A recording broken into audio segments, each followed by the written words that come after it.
ನನ್ನೆಲ್ಲ ಪ್ರೀತಿಯ ಯೂಟ್ಯೂಬ್ ಪರಿವಾರಕ್ಕೆ ನನ್ನ ನಮಸ್ಕಾರಗಳು. ವಿಡಿಯೋನ ಕೊನೆ ತನಕ ನೋಡಿ ಇಷ್ಟ ಆಯಿತು ಅಂತ ಹೇಳಿದರೆ ಮರಿದಲೆ ತಪ್ಪದಲೆ ಚಾನಲ್ನ ಸಬ್ಸ್ಕ್ರೈಬ್ ಮಾಡಿಕೊಂಡು ಸಪೋರ್ಟ್ ಮಾಡಿ. ಹಾಗೆ ವಿಡಿಯೋನ ನೋಡಿ ವಿಡಿಯೋ ಹೇಗೆ ಅನ್ನಿಸ್ತು ಅಂತೇಳಿ ನಿಮ್ಮ ಅನಿಸಿಕೆಗಳನ್ನ ಕಮೆಂಟ್ ಬಾಕ್ಸ್ನಲ್ಲಿ ಮರಿದಲೆ ಹಂಚ್ಕೊಳ್ಳಿ. ಬಿಹಾರ್ನಲ್ಲಿ ಇದು ನನ್ನ ಮೊದಲನೇ ದಿನದ ವಿಡಿಯೋ. ಬೆಳಗ್ಗೆ ಇಲ್ಲಿ 4 ಗಂಟೆಗೇ ಸೂರ್ಯೋದಯ ಆಗುತ್ತೆ. ಸೂರ್ಯೋದಯ ಆಗ್ತಾ ಇದ್ದಂಗೆ ತುಂಬ ಅಂದರೆ ತುಂಬ ಸೆಕೆ, ಬಿಸಿಲು ತುಂಬ ಇರೋದ್ರಿಂದ ತಡೆಯೋಕ್ಕಾಗೋದಿಲ್ಲ, ಅಷ್ಟು ಸೆಕೆ ಆಗುತ್ತೆ. ಮತ್ತು ಇಲ್ಲಿ ಬೆಳಗ್ಗೆ ಎದ್ದ ತಕ್ಷಣ ಎಲ್ಲ ಗದ್ದೆ ಕೆಲಸಕ್ಕೆ ಹೋಗ್ಬಿಡ್ತಾರೆ.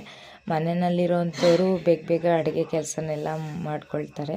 ಬಿಸಿಲು ತುಂಬ ಇರೋದ್ರಿಂದ ಮತ್ತು ಒಲೆ ಕೂಡ ಆಚೆ ಇರೋದ್ರಿಂದ ಬೇಗ ಅಡುಗೆ ಮಾಡ್ಕೋಬೇಕಾಗತ್ತೆ. ಇಲ್ಲಾಂದರೆ ಬಿಸಿಲಿನಲ್ಲಿ ಆ ಬೆಂಕಿ ಮುಂದೆ ಕೂತ್ಕೊಂಡು ಅಡುಗೆ ಮಾಡೋಕ್ಕಂತೂ ಆಗಲ್ಲ.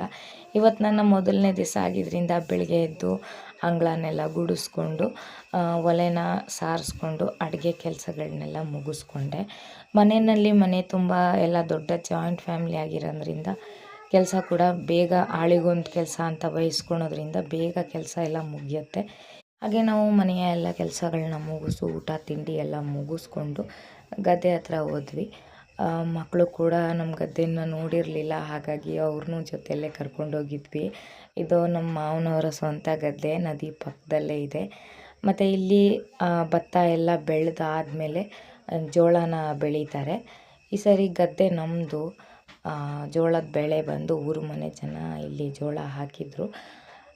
ಅರ್ಧ ಬಂದು ಬೆಳೆ ಬಂದಮೇಲೆ ಅರ್ಧ ಜೋಳ ಅವ್ರು ತೊಗೊಳ್ತಾರೆ, ಅರ್ಧ ಜೋಳ ಗದ್ದೆ ಅವರಿಗೆ ಕೊಡ್ತಾರೆ. ಈಗ ಕುಯ್ಯೋಂಥ ಸಮಯ ಆಗಿದ್ದರಿಂದ ನಾವು ಹೋಗಿದ್ದ ಟೈಮ್ನಲ್ಲಿ ನನ್ನ ಮೈದನ ಜೋಳ ಕುಯ್ತಾ ಇದ್ದ. ಮತ್ತು ಬನ್ನಿ ಹಾಗೆ ಒಂದು ಹೊಸ ವ್ಯಕ್ತಿನ ನಿಮ್ಮ ಜೊತೆ ಪರಿಚಯ ಮಾಡ್ತೀನಿ.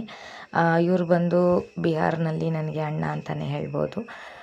ಕೆಲವೊಂದು ಟೈಮು ಜೊತೆ ಹುಟ್ಟಿದಂಥ ಅಣ್ಣ ತಂಗಿ ಅಕ್ಕ ತಮ್ಮನ ಸಂಬಂಧಕ್ಕಿಂತ ರಕ್ತ ಹಂಚ್ಕೊಂಡು ಹುಟ್ಟದೇ ಇರೋ ಅಣ್ಣ ತಂಗಿ ಅಣ್ಣ ತಮ್ಮಂದ ಸಂಬಂಧನೇ ಎಷ್ಟೋ ಚೆಂದ ಅನಿಸುತ್ತೆ. ಅದೇ ರೀತಿ ಇವರು ಕೂಡ. ನಾನು ಬಿಹಾರ್ನಲ್ಲಿ ಇದ್ದಾಗ ನನಗೆ ತವ್ರ ಮನೆ ಯಾವುದೇ ರೀತಿಯಾದಂಥ ಕಮ್ಮಿ ಬರದೇ ಇರೋಗೆ ಇವರು ಮತ್ತು ಇವರ ಫ್ಯಾಮಿಲಿಯವರು ತುಂಬ ಚೆನ್ನಾಗಿ ನನ್ನನ್ನು ನೋಡ್ಕೊಂಡಿದ್ದಾರೆ. ಅವ್ರ ಮನೆ ಮಗಳ ರೀತಿ ನನಗೆ ಟ್ರೀಟ್ ಮಾಡಿದ್ದಾರೆ. ಎಲ್ಲ ವಿಷಯಗಳಲ್ಲೂ ನನಗೆ ಒಂದು ಅಣ್ಣನ ಸ್ಥಾನದಲ್ಲಿ ನಿಂತು ಸಪೋರ್ಟ್ ಮಾಡಿದ್ದಾರೆ. ಈ ವರ್ಷ ನಾವು ಹೋದಾಗ ಅವರು ಕೂಡ ಮನೆಯಲ್ಲೇ ಇದ್ದಿದ್ದರಿಂದ ಅವರ ಭೇಟಿ ಕೂಡ ಆಯಿತು. ನಮ್ಮನೆಯವರು ಕೂಡ ಸುಮಾರು ಒಂದು 10-15 ವರ್ಷ ಬಿಟ್ಟು ನಾನು ಜೋಳ ಕುಯ್ತೀನಿ ಅಂತೇಳಿ ಹೋದರು. ಅವರಿಗಂತೂ ಕಲ್ತಿರೋ ಅಂಥ ಕೆಲಸ. ನಾನು ಸುಮ್ಮನೆ ಸೈಡಲ್ಲಿ ಕೂತ್ಕೊಬಿಟ್ಟಿದ್ದೆ, ಬಿಸಿಲು ತುಂಬ ಇತ್ತು ಅಂಥೇಳಿ. ನೋಡೋಣ ನಾನು ಕುಯ್ದು ಟ್ರೈ ಮಾಡೋಣ ಅಂಥೇಳಿ ಹೋದೆ. ಆದರೆ ಅವರು ಕುಯ್ಯೋದಕ್ಕೂ ನಾವು ಕುಯ್ಯೋದಕ್ಕೂ ತುಂಬ ವ್ಯತ್ಯಾಸ ಇತ್ತು. ಅವರು ಒಂದು ಸರಿ ಕೊಡ್ಲಿ ಹಾಕಿ ಹಿಂಗೆ ಎಳೆದ್ರೆ ಬಂದ್ಬಿಡ್ತಾಯಿತ್ತು. ನಾನಂತೂ ತರಕಾರಿ ಕುಯ್ದು ಹಾಕ್ತಾಯಿದ್ದೆ. ಬಿಸಿಲು ತುಂಬ ಇದ್ದಿದ್ದರಿಂದ ನಮ್ಮ ಮನೆಯಲ್ಲಿ ಇದ್ದಂಥ ಎಲ್ಲ ನಮ್ಮ ಮನೆಯವ್ರ ಅಣ್ಣ ತಮ್ಮದಿರು ಎಲ್ಲರೂ ಸೇರ್ಕೊಂಡು ಬೇಗ ಕುಯ್ದರು. ಮತ್ತು ಎಲ್ಲ ಕುಯ್ದು ಮುಗಿಸಿದ ಮೇಲೆ ಇದನ್ನೆಲ್ಲ ಒಂದು ಕಡೆ ಜಮಾ ಮಾಡ್ತಾರೆ. ಹಾಗಾಗಿ ತೊಗೊಂಡೋಗಿ ಇಡ್ತಾಯಿದ್ರು. ನನಗಂತೂ 5 ನಿಮಿಷ ಈ ಗದ್ದೆಲಿ ನಡೆಯೋಕ್ಕಾಗಲಿಲ್ಲ. ಯಾಕಂದರೆ ಜೋಳದ್ದು ಇದು ಗಿಡನ ಅರ್ಧದಿಂದ ಕಟ್ ಮಾಡಿರೋದ್ರಿಂದ ಅದೆಲ್ಲ ಕಾಲಿಗೆ ಸಿಗಾಕೊಳ್ತಾ ಇತ್ತು. ಇವರಿಗೆಲ್ಲ ಗದ್ದೆನಲ್ಲಿ ಕೆಲಸ ಮಾಡಿ ರೂಢಿ ಇರೋದ್ರಿಂದ ಆರಾಮಾಗೆ ಹೋಗ್ಬಿಡ್ತಾರೆ. ಮತ್ತು ಹಾಗೆ ಇವರೆಲ್ಲ ಜೋಡಿಸೋ ತನಕ ನಾವು ಸೈಡಲ್ಲಿ ಕೂತ್ಕೊಂಡಿದ್ವಿ.